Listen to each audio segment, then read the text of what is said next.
ఇదిగోండి ఈరోజు చుక్కకూర కోసేసాను. చూడండి గోలెంలోని ఇంకా ఈ చిన్న చిన్న డబ్బాల్లో అన్నిట్లో కూడా చుక్కకూర వేసాను కదా. ఆ చుక్కకూర అంతా కూడా కోస్తే ఇంత కూర అయ్యింది. బాగుంది, చాలా ఎక్కువ వచ్చింది. ఇది దగ్గర దగ్గర మనం బయట కొంటే ఎన్ని కట్టలు, ఒక 6 కట్టలన్నా కడతారు, 6-7 కట్టలు. బాగుంది, చాలా హ్యాపీ అనిపించింది.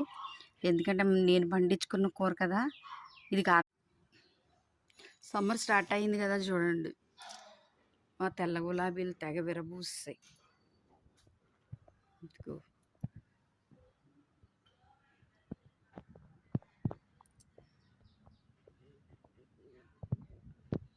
ఇవన్నీ పువ్వులే.